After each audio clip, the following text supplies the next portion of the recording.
Hi, and welcome to Section 2, Cross-Site Request Forgery. In this section, we will cover how cross-site request forgery works to let an attacker break insecure sites. We'll look at how we can use CSRF tokens to protect our site, and how we can use the referrer and origin headers as another way to protect our site.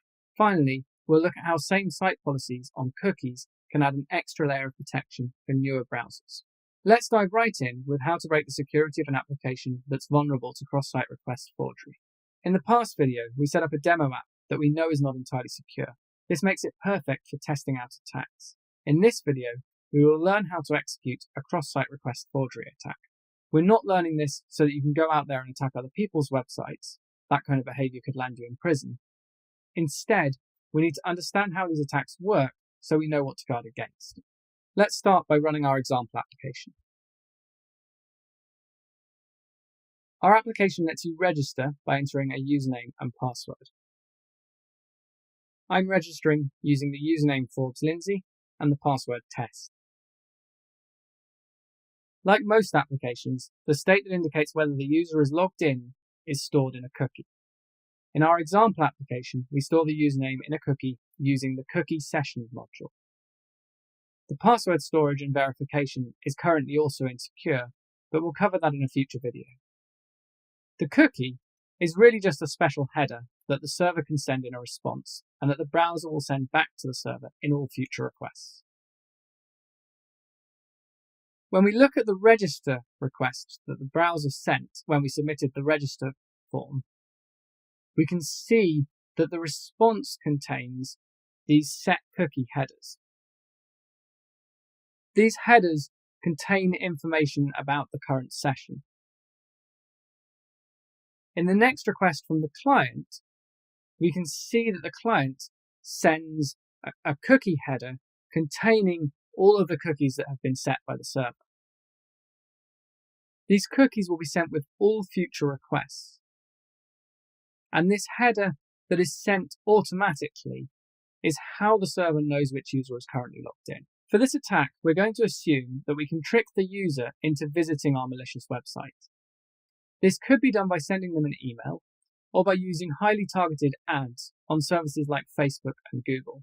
We'll also assume that the target user is already logged into the website being attacked. This means that their browser will already have a cookie set, and if we can submit the new post form on the user's behalf, we can trick them into posting a message that they didn't intend to.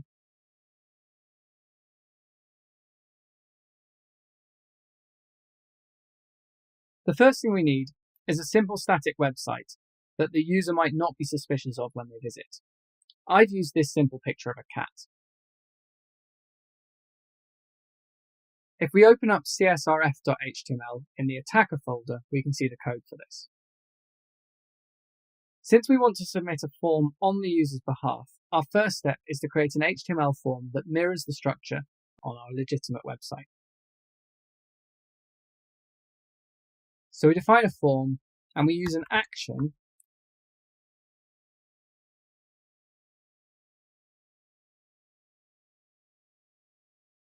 The action we're using here is the same action as is used on the target website. But in this case, we used an absolute URL as we're going to be posting from one website onto a different website.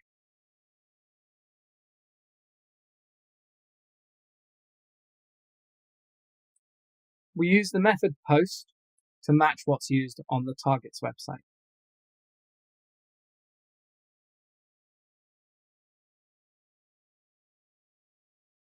We define a text area with the name body. Again, this matches what's on the target website. We include a message that we want the user to be tricked into saying.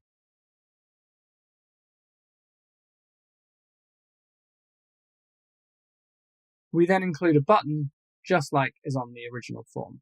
We can see by going into DevTools how this matches the structure of the form on the target website.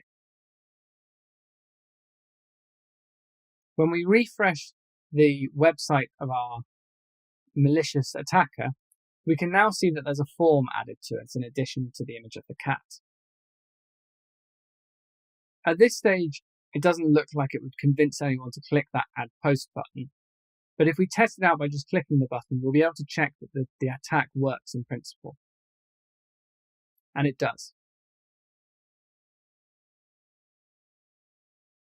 We can make this attack a lot more effective with some simple CSS and JavaScript.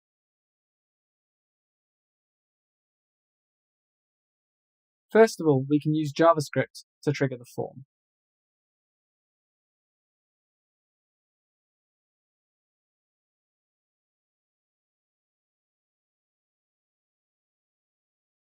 Next, we can put the entire form in an iframe, so we leave the user looking at the picture of a cat.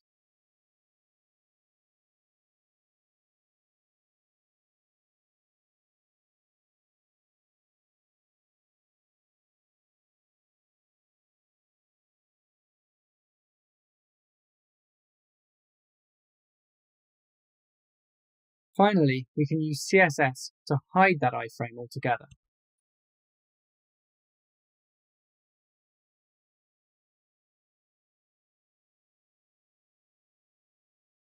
If we refresh the attacker's site, we see that it now has nothing to cause our user any suspicion, and we can refresh this several times, and it doesn't look as if anything particularly worrying is going on. But when we now navigate back to our target website and refresh, we can see that the malicious message has been posted many times.